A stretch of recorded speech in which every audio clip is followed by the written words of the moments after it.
Olá pessoal do Trilhante, meu nome é Matheus Brissanin, sou professor aqui de Direito Penal e hoje a gente está aqui para tratar sobre a prova da OAB.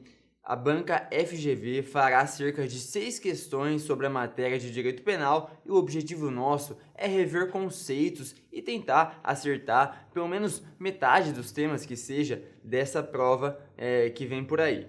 Como você bem sabe, para ser aprovado na primeira fase, a gente precisa fazer pelo menos 50% da prova. E aqui eu quero ajudar vocês a atingir essa meta, acertando as questões de direito penal. Sem mais delongas, vamos iniciar então a nossa revisão e o primeiro assunto que a gente tem para tratar é, claro, a teoria geral do delito, pessoal.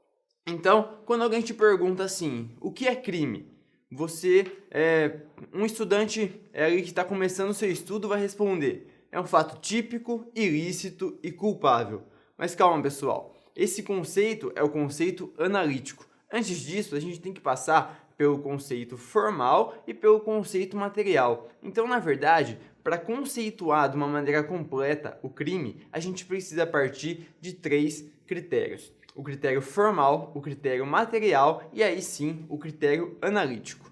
No critério formal, a gente vai ter que o crime é exatamente o que a lei diz que é crime. Então, se a lei diz que tal conduta é criminosa, ela é contra o direito, então será crime. Mas só isso não basta. Vale lembrar que o Holocausto, a perseguição a povos, já se baseou nesse critério formal, já que a lei punia determinados segmentos religiosos e ideológicos. Então, só o critério formal é insuficiente para definir o que é crime.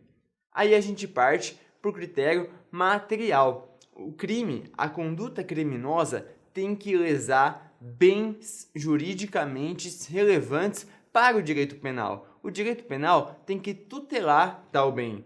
Imagine que venha uma lei e diga que sorrir por mais de 5 minutos, esse inclusive é um exemplo do professor Cléber Masson, que sorrir por mais de 5 minutos seja considerado crime. Somente a previsão legal vai ser suficiente para essa configuração do crime? Não, pessoal, porque o crime não será materialmente crime, tudo bem? Sorrir mais de 5 minutos não afeta nenhum bem jurídico penalmente relevante.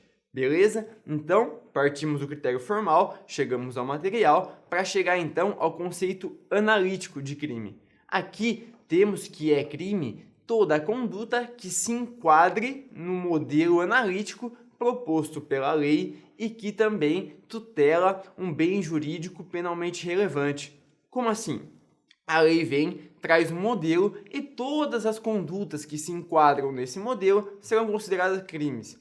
Aí sim, a gente pode definir o crime em seu critério analítico, como um fato típico, antijurídico ou ilícito, são sinônimos, e culpável. Então, temos a teoria tripartite, adotada pelo Código Penal, segundo a maioria da doutrina brasileira. O fato tem que ser típico, ilícito e culpável. Então, vamos partir então falando do fato típico. Fato típico tem que estar previsto na lei. Essa é a tipicidade formal, que deriva lá do critério formal de crime. Também tem a tipicidade material. Tem que existir uma lesão a bem jurídico penalmente relevante. O bem jurídico ofendido tem que ser tutelado pelo direito penal. E aqui, dentro da tipicidade, a gente tem também o estudo da conduta. Para que haja um fato típico, a conduta tem que ser penalmente relevante. E isso faz a gente entrar nos conceitos de dolo ou culpa. Então, o direito penal brasileiro exclui a responsabilidade objetiva, independente de dolo ou culpa. Temos aqui a responsabilidade subjetiva do agente e que ele só poderá praticar a conduta delituosa se agir com dolo ou, ao menos, com culpa. E aqui temos a discussão entre dolo eventual e a culpa consciente e inconsciente. O dolo eventual é quando o sujeito prevê o resultado que pode ocorrer e ele é indiferente com o resultado. Ele pouco se importa se o resultado vá ou não ocorrer. Agora, na culpa consciente, o sujeito prevê o resultado e acredita que tem habilidades suficientes para evitar com que aquele resultado não ocorra. Então, essa é a diferença entre o dolo eventual, em que ele é indiferente com o resultado que pode vir, e a culpa consciente. A culpa inconsciente é quando o sujeito ele não prevê um possível resultado que era previsível. É importante a gente ter em mente que o resultado era previsível, pois se ele não fosse, não teria como se exigir do sujeito que ele previsse tal resultado. Beleza, pessoal? Esse, então, é o conceito de dolo eventual e da culpa consciente e inconsciente que se inserem na conduta e também a conduta que está dentro da tipicidade. Outro fato que eu quero dizer aqui para vocês, que está relacionado à tipicidade, à conduta, é a coação física irresistível.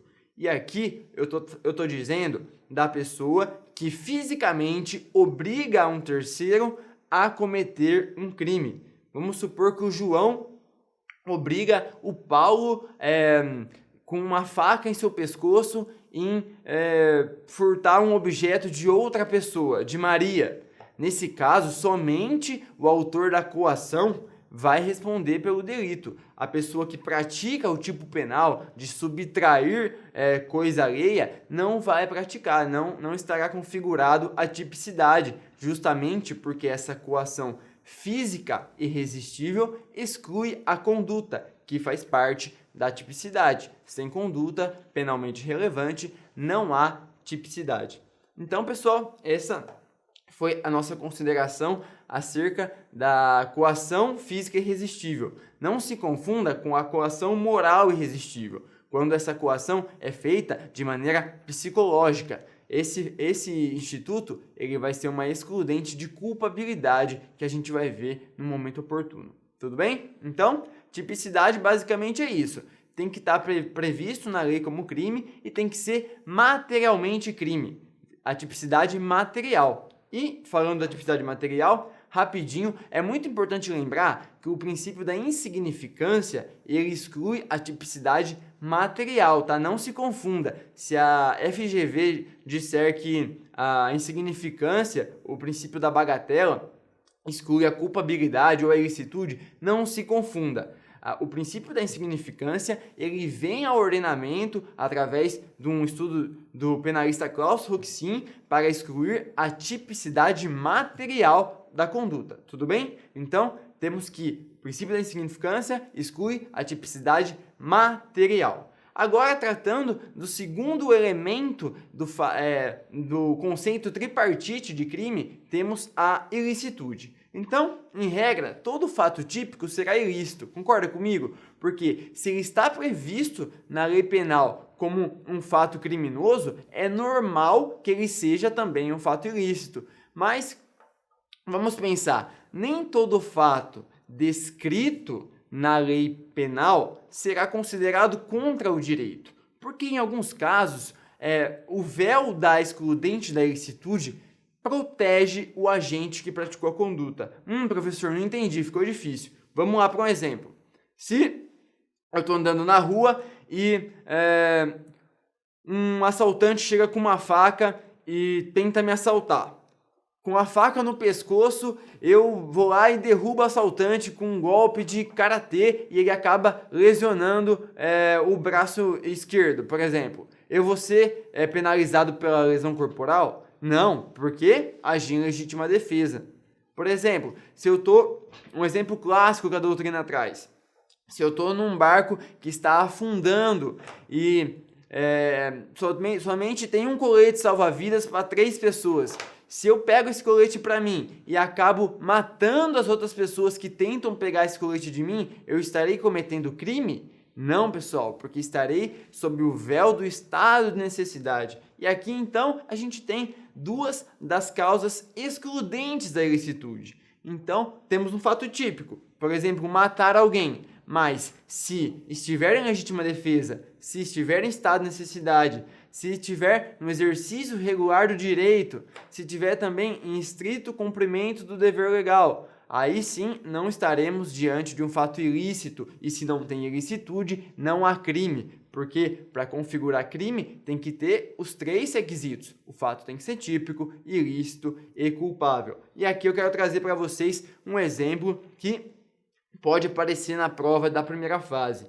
Se um policial está subindo uma favela em combate ao crime organizado e contra ele são atirados vários objetos, vários tiros de metralhadora contra ele, e ele vai lá e acaba ferindo um dos atiradores e acaba acarretando na morte desse atirador.